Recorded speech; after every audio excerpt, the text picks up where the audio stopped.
तस्वीरों में दिख रहा ये नज़ारा कानपुर देहात के शिवली थाने का है, जो बड़े अपराध और अपराधियों के नाम से जाना जाता है। शिवली थाने का इतिहास भी काफी पुराना है, लेकिन इन दिनों ये थाना एक बार फिर से चर्चा में आ गया है। चर्चा इसलिए क्योंकि मामला साक्षात भगवान श्री कृष्ण से जुड़ा है और ये राज पिछले 19 सालों से इस थाने पर बना हुआ है, क्योंकि द्वापर युग में कारावास में जन्मे भगवान श्री कृष्ण कलयुग के कारावास को अभी भी काट रहे हैं।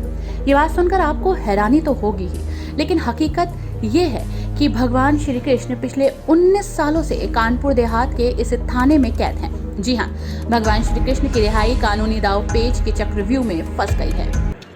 इनकी रिहाई नहीं हो पा रही है जेल से।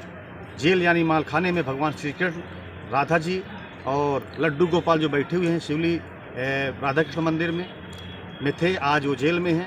जबकि चोर पूर्ण रूप से रिहाई में हैं, जमानत पे हैं, लेकिन भगवान आज जेल में बंद हैं। इसके लिए स्पीडली ट्रायल हो और सरकार आस्था का सम्मान करे और इसकी तत्काल इसमें सुनवाई करते हुए इसमें निस्तारण करे और जो भी इसके दंड के अधिकारी हैं उन पे दंडनीय जो अपराध है उनको सही सजा मिले। दरअसल शिवली क्षेत्र में बने राधा कृष्ण मंदिर में भगवान कृष्ण और राधा विराजमान थे। भगवान श्री कृष्ण की ये मूर्ति अष्ट धातु से निर्मित थी और लोगों की ये धारणा थी कि ये मूर्ति खुदाई में निकली है। ये करीब 150 साल पुरानी है। मंदिर से लोगों की आस्था और विश्वास का नाता लगातार बना हुआ था। बड़ी सी बड़ी मनोकामना इस मंदिर में भगवान कृष्ण के दरबार में पूरी होती थी और पूरे होते ही लोगों की अधूरी किस्मत की पूरी कहानी शुरू हो जाती। लेकिन एक रोज कानपुर देहात के ही एक शख्स ने लालच के चलते भगवान श्री कृष्ण और राधा की इस अष्टधातु निर्मित मूर्ति को चुरा लिया, जिससे 19 साल पहले इस इलाके में सनसनी फैल गई, क्योंकि इस मूर्ति की कीमत करोड़ों रुपए की आकी गई। मूर्ति के यूं चोरी होने के बाद ऐसा चमत्कार हुआ कि एक शख्स ने खुद ही थाने में आकर चोरी का जुर्म कबूल कर लिया और ये बता दिया कि उसने मूर्ति कहां पर छुपाई थी।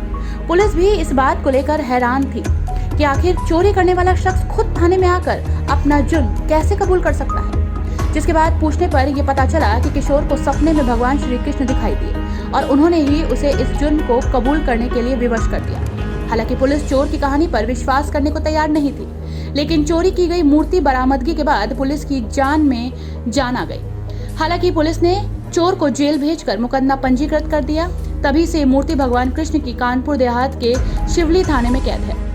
न्यायालय में चोर को जमानत तो दे दी है, क्योंकि न्यायालय के सामने चोर की मानसिक मनोदशा संतुलित नहीं दिख रही थी।